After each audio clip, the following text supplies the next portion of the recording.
In this video, we are going to look at techniques that you can use to anti-differentiate trig expressions. So in particular, in this video, we're going to be looking at integrals where the integrand contains powers of sine and or cosine. So we'll start with what is, in my opinion, the easier situation, and that's that you have at least one of these trig expressions raised to an odd power. So in this particular example, what we have is the integral from pi over 6 to pi over 2 of sine of x cubed. Okay, so whenever you have the situation, at least one of them raised to an odd power, you're going to use the Pythagorean identity. So you should know that cosine squared plus sine squared equals 1. Always keep that in mind whenever you're working with trig, but especially here. The technique that we're going to do is we're going to take the sine cubed and peel off one of those signs so that I'm going to rewrite this integral as sine squared times sine of x dx, like that. Okay, so I peeled this off. Kind of leave that aside for a minute. Look at this. Sine squared of x, I can rewrite as 1 minus cosine squared using the Pythagorean theorem, Pythagorean identity. So if I take this and replace it, what I have is the integral from pi over 6 to pi over 2. This is going to turn into 1 minus cosine squared. And then I still have my term out here, sine of x dx.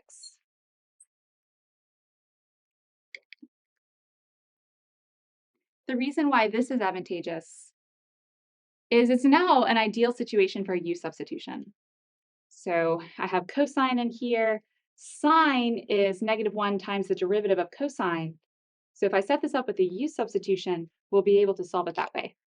So let's let u be cosine of x so that du is negative sine of x dx. Let me write this as negative du is sine of x dx. Okay. Because this is a definite integral, I'm now going to change my bounds.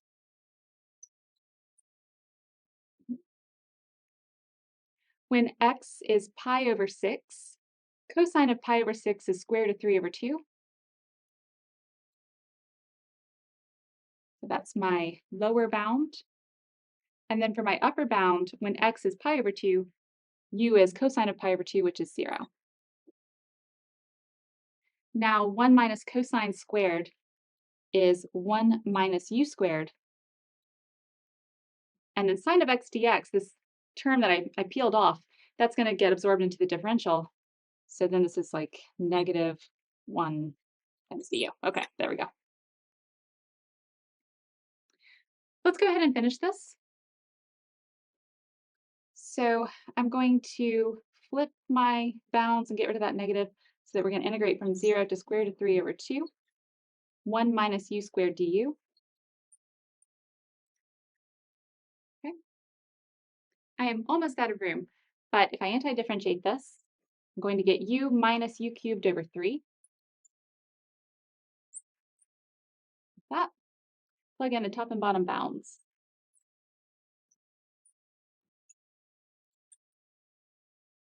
And overall, this is going to lead us to the square root of 3 over 2 minus 1/3 times, I'll just write square root of 3 over 2 cubed. Okay, so we'll leave it there. No, I'm going to take it further. This, I just can't look at that and leave it. That's 1/3. Square root of 3 cubed is square root of 3 times square root of 3 times square root of 3, so that's 3 square root of 3 divided by 8. And then I just wanted those 3's to cancel. Okay. So this is the strategy when you have an odd power of a trig function. Peel off one of them, you'll be left with an even power. In this particular case, I was left with exactly sine squared, which meant I could immediately replace it using the Pythagorean identity. We'll see in our next example a higher power where it's not going to be an immediate replacement. We'll do a little adjustment, but hopefully from that we can get a sense of the general principle.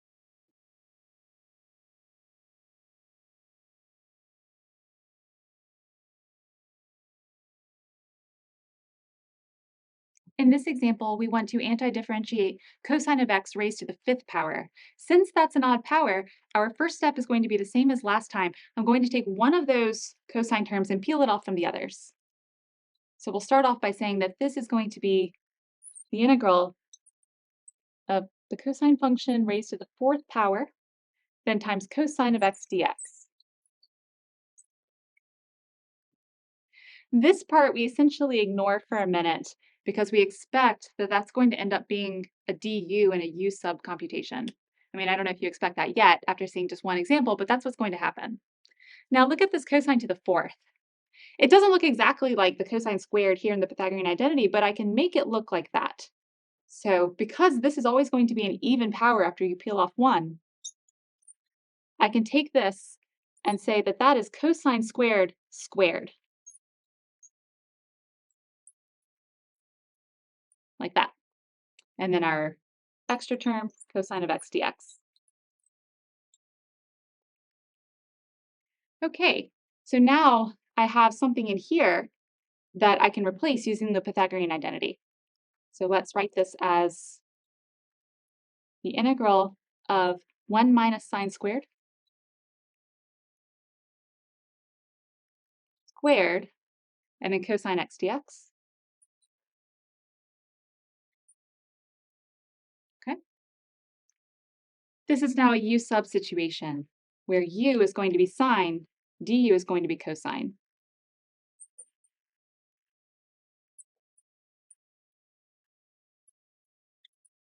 Okay. This is an indefinite integral, so I'm not going to change my bounds, but when I antidifferentiate this, I need to remember to switch from u back to x. Okay, so going on, we're now going to integrate 1 minus u squared squared, then du. Okay. To make sure I have enough room, let me keep going to the side. I can expand this out, and sometimes this happens with higher and higher powers if you're working out examples of this kind of technique of integration, is you end up with like a lot of terms here that you have to expand, but the idea is that you can still antidifferentiate by hand. So let me multiply this out. That's going to be 1 minus 2u squared plus u to the fourth du. Each of these we can antidifferentiate with the power rule. So again, I don't want to run out of room. Just about did that last time. So here the antiderivative is u minus u cubed, 2u cubed over 3 plus u to the fifth over 5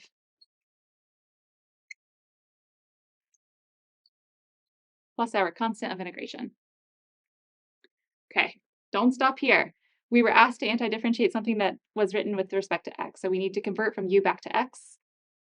We have exactly how to do that. Whenever we see u, we're going to replace it with sine, so that this is sine of x minus 2/3 sine cubed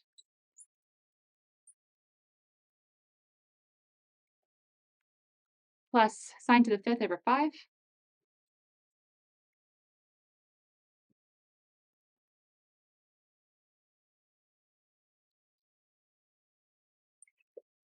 plus our constant of integration.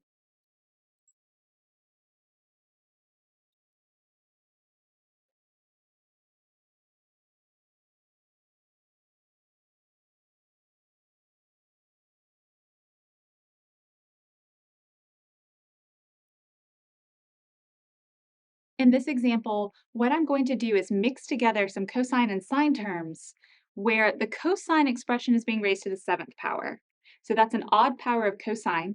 And I'm saying, imagine that that's being paired up with sine squared or sine cubed or sine to the 10th. It could even be sine to the 0. So here I mean that sine is being raised to some integer power. Now, as long as one of them is being raised to an odd power, you want to identify that one and work with it. If both are being raised to an odd power, you might develop a preference. I'll let you work out a strategy for that after doing some practice problems. But what I'm going to do here is say, kind of ignore sine for a second. Let's just focus on the fact that cosine is being raised to an odd power. Okay, so what I'm going to do, and we are not going to be able to finish this problem because it's going to take up the whole board, but let me at least get to the point where there's a u substitution. So we'll say, let's write this as cosine to the sixth. So I'm going to peel off one of those cosines. Sine to the whatever power. And then I peeled off a cosine. I'm going to write it over here. We'll kind of forget about that for a minute. This is the term that I now want to rewrite in a way that allows me to make a replacement using the Pythagorean identity. So in particular, 6 is 2 times 3. I'd like to have cosine to the 2. So what I'm going to do is say that cosine to the 6th power is cosine squared cubed. That's how you do that breakdown in general. So this is going to be cosine squared cubed. Okay, so you want to take this even power after you've extracted one of the terms and write it as that function squared raised to whatever you need to get back to this power. So 2 times 3 is 6. Okay, and then we've got our sines and our remaining cosine.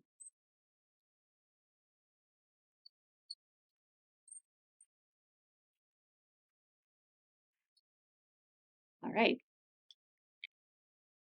Just like we had in the previous two examples, I have one of our trig functions here squared, so I'm going to make a replacement. Let's take that and write it as, I'm going to switch markers too.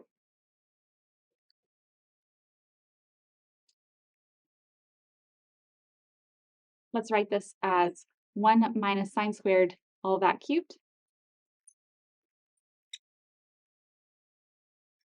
and sine to the m, cosine x dx.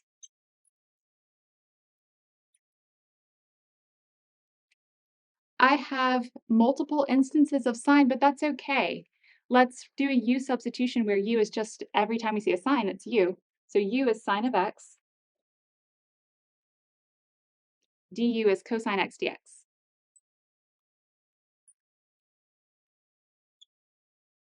All right. Now we can go through and say that this is 1 minus u squared cubed. This is going to be u to the nth power. And then this is du. At this point, it's a polynomial written with respect to u. I could leave it here. Let me take it one more step. I need to take this and cube it. Just want to remind you, if you haven't seen it recently, that if you have something like this, which you encounter a lot with these trigonometric integrals, there's a way to take something like 1 minus u squared, that's often what you're going to be looking at with these odd power versions, and raise it to a power, and that's using Pascal's triangle. So I write down like 1, 1, 1, and then 1, 2, 1, 1, 3, 3, 1. I'll do one more row, 1, 4, 6, 4, 1. This is called Pascal's triangle. I don't want to go too off topic, so I'll just let you look that up if you haven't seen it recently. But it tells you the coefficients that you're looking for when you do something like cube 1 minus u squared. Okay, so in particular, because I'm cubing, my coefficients are going to come from this row. Okay, so let's go ahead and expand this out now using Pascal's triangle coefficients. I will write this one more time to the right, and then I'm going to leave it. Okay, so this is using Pascal's triangle, and again, you can kind of read about how that allows you to do this computation quickly. But this is going to be 1 minus 3u squared plus 3u to the fourth minus 1u to the sixth. Okay, so there's a 1, 3, 3, 1, and the alternating signs is because of this negative right here. Then we would multiply that by u to the m du. I'm going to stop here because this is just a question of distributing this term to each of these terms inside the parentheses. At that point, we're left with power rule for each one. So at this point, we've done the technique of integration. You just need to anti-differentiate this with respect to u. And then there's a final step, which is anti-differentiate it with respect to u. And then don't forget, don't leave it as u. Convert back to x using our u substitution, u equals sine of x.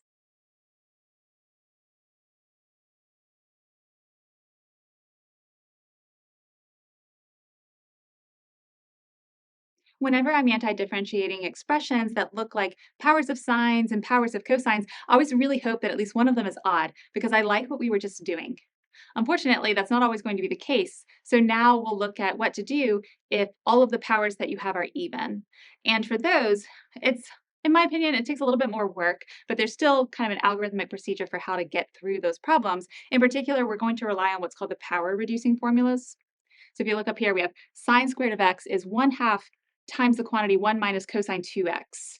So it's power reducing because we went from a quadratic power of the trig function to just cosine. Notice the angle doubled, so you have to keep track of that as you work these problems out. Cosine has something similar, we'll see in a minute, but let's go ahead and anti-differentiate sine squared of x. So what I'm going to do is take this expression and replace it with the power reducing formula. So sine squared of x is 1/2 times 1 minus cosine 2x.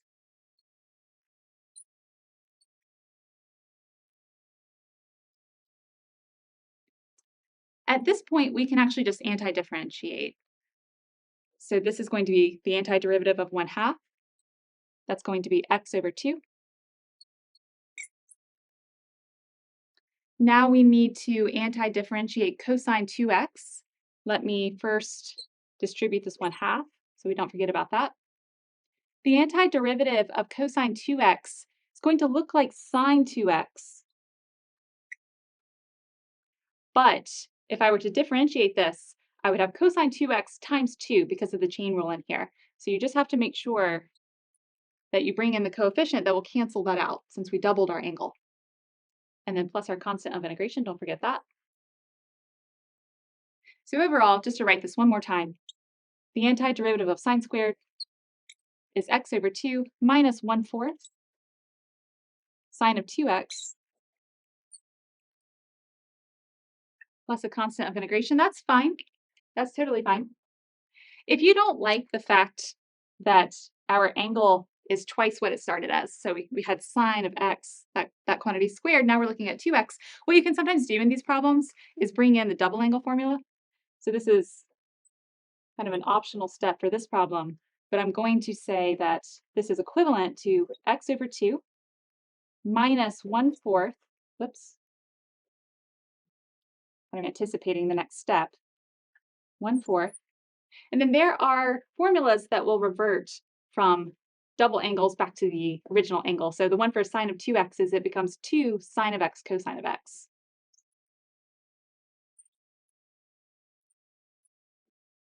Okay, so this expression became this expression, and then plus our constant of integration. Okay, so this is the best case scenario for an even power. It's just sine squared, but in the next example, we'll look at a higher even power.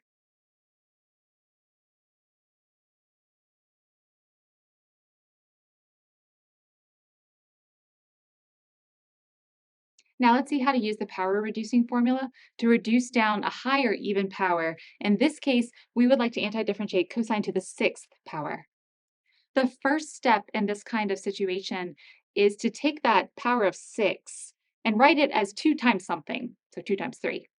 Because what we would like to see is a cosine squared so that we can take cosine squared and replace it with this expression where the power is going to be 1 degree lower. Okay, so let's get going. This is going to be a huge calculation, so I'm going to try to use as much of the board as I can for as long as I can, and I hope that we have enough space to finish it. But sometimes these calculations take several steps. So cosine to the 6th power is pretty high. Let's go ahead and take that and write it as cosine squared raised to the 3rd power.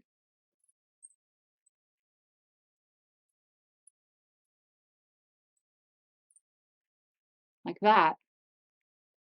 Okay, I'm going to keep going to the right. We'll take cosine squared now and replace it.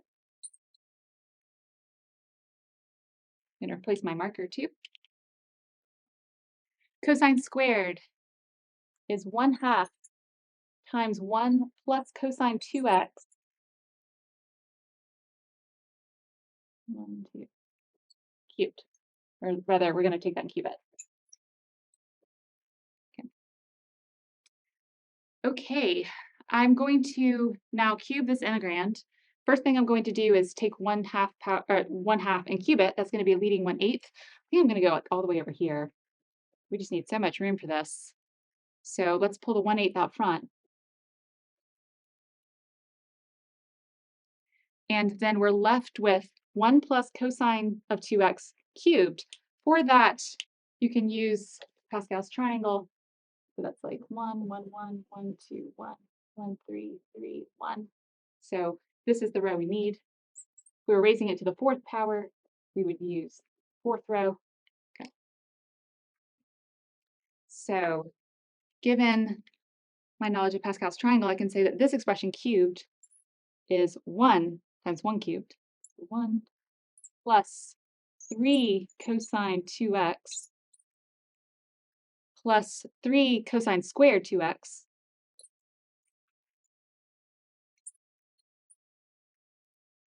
plus 1 times cosine cubed of 2x.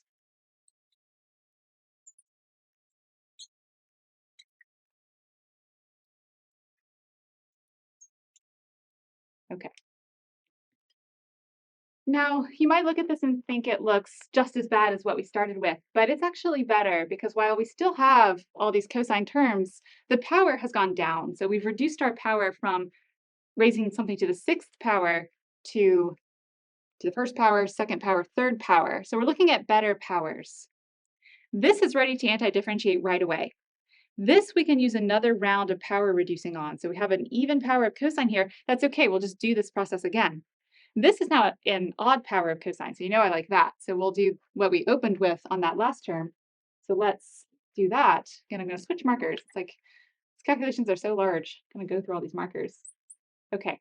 What I'm going to do now is go ahead and anti-differentiate these first two terms because they're ready to go. So the first one is the antiderivative of 1 times 1/8. So that's going to be x over 8. Here, this is going to be 3/8. The antiderivative of cosine of 2x is sine of 2x, but you have to be careful because we doubled the angle. If you differentiate this, you'll pick up a 2. So we need to cancel that out by bringing in a coefficient of 1/2. Okay, so that's the antiderivative of the first two terms. Now let me kind of set these up as their own integrals. So we can say for this third term, we'll have a leading coefficient of 3/8 times the antiderivative of cosine squared of 2x.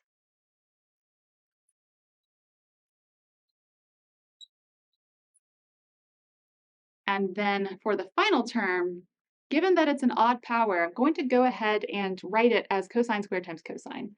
So this is going to be cosine squared of 2x, cosine of 2x dx. Okay, I think I've got everything there. So we had 4 terms and we still have 4 terms. Now let's leave these the way they are. Here I'm going to use the power reducing again. Here I'm going to use a u substitution. So let's go ahead and do that. X over 8 plus 3 over 16 sine of 2x plus 3 over 8. I really need all the room I can get, so I'm going to get rid of these little notes.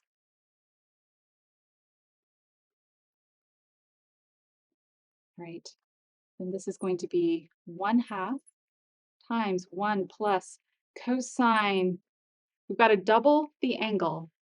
So when we do the power reduction, we'll go from 2x to 4x inside of the cosine term.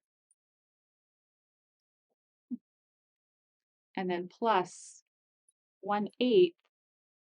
This is 1 minus sine squared of 2x cosine 2x dx. Okay, I'm smiling because I've managed to possibly give myself enough room to finish this. All right, these two terms are done. This is ready to go. This is a u substitution. I think I can make a little note off to the side.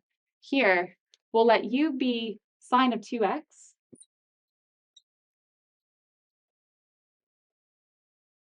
Then du will be 2 cosine of 2x. So I'm going to write this as 1/2 du is cosine 2x dx. There we go. Okay. All right, so one more line, maybe two. We have x over 8 plus 3 over 16 sine of 2x plus, this is going to be a total of 3/16, the antiderivative of 1, which is x.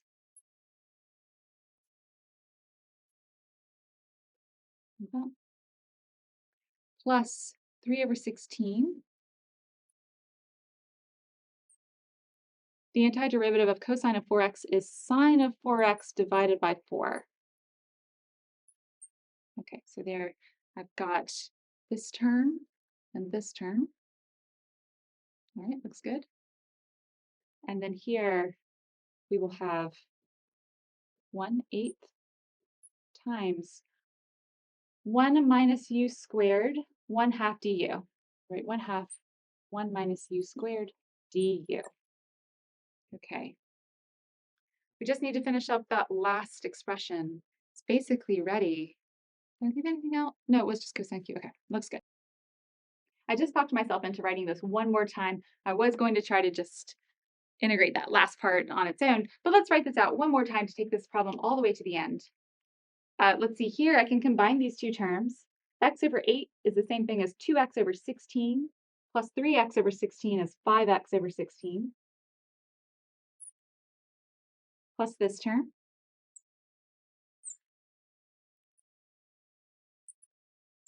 So plus 3/16 times sine of 2x plus this other one. So that's going to be 3 over 64 sine of 4x. And I think I've got everything now that was up here in front. Here, let's take the 1/8 and the 1/2 and get 1/16. I'm going to anti-differentiate this and convert it back to x at the same time. There's not too much going on here, so I think that's a safe thing to do. The antiderivative of 1 with respect to u is u, but u was sine of 2x. So my first term is going to be sine of 2x. The antiderivative of u squared is u cubed over 3. So I'm going to take the sine expression and cube it. Sine cubed of 2x over 3. And then I have one more thing to do, and that's write a constant of integration. Okay, so that takes us to the end of this problem. You can see it took a lot of steps, but one thing to keep in mind is that as you power reduce, so I went from the 6th power to a cube power here, that meant that my highest power on this step after expanding this was a cosine cube term. You might have to do several levels of this computation. So we had to get it from 6, like all the way down to something that we can anti-differentiate. So after our first round of power reducing, we were left with something that was ready, something that needed another power reduction, and then something that was actually odd. So we went back to our first approach. So, sometimes these computations are big, but just keep going, keep reducing down until you get to something that you can anti-differentiate.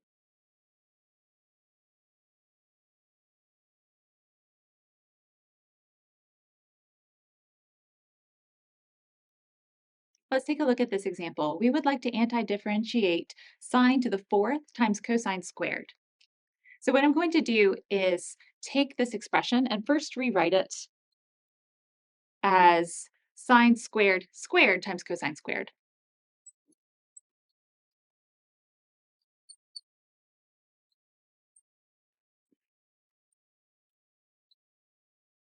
Like so.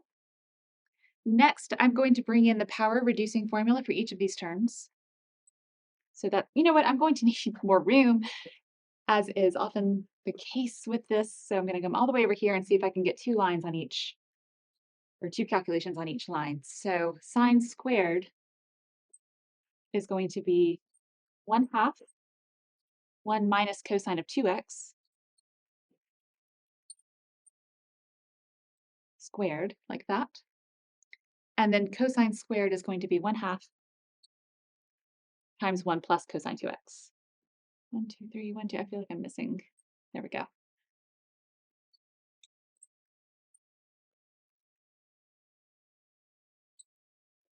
Okay, I'm not going to get 2, but at least I have a lot of room horizontally. Let me pull the constants out front. I'm going to have a half times a half times a half, so that's an 1/8. Now, what I could do is expand this. You'll end up with a square term of cosine and do power reducing again. So there are kind of different options here. What I'm going to do instead is notice how similar these terms are. In fact, they look like the result of a difference of squares factoring. So I'm going to write this as 1 minus cosine times 1 minus cosine times 1 plus cosine. Okay, so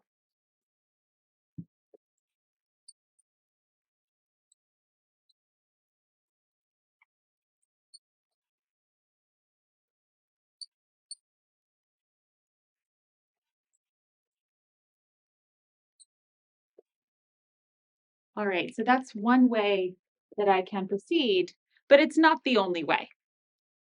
So this is a choice I've made to combine these two together. I'm not actually sure that this step is the fastest or most efficient. It's just what I saw when I saw this 1 minus cosine and 1 plus cosine. I just started thinking that looks like difference of squares. But again, this is not the only way to do this. Let me make a little note off to the side here because I'm going to run out of room otherwise. If I do, 1 minus u times 1 plus u, that's what we're looking at here. That's 1 minus u squared. So when I start to rewrite this line, I'm going to have 1/8 out front times the integral of this term, 1 minus cosine 2x.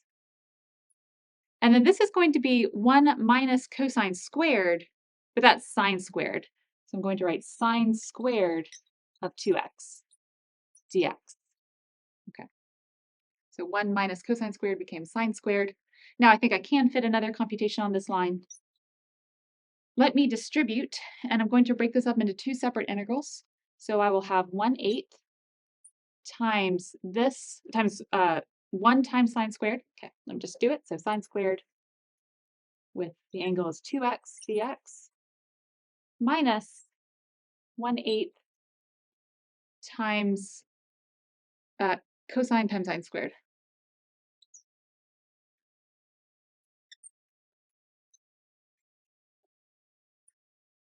Right. Pause there. Think about how each one of these integrals can be evaluated.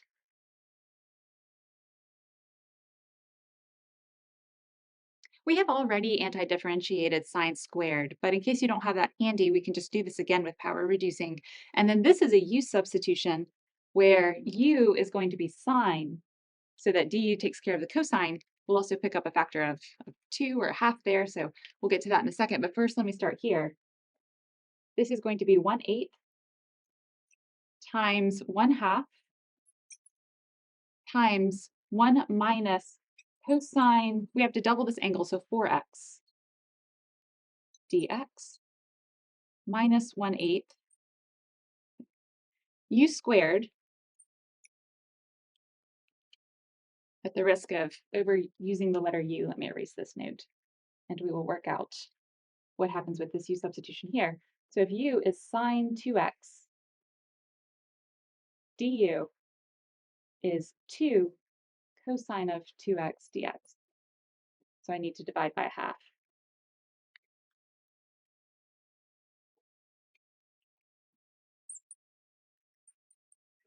All right.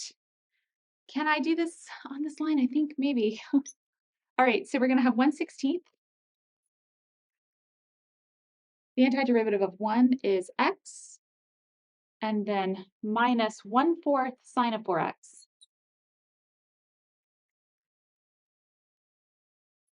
Okay, so that takes care of the first one.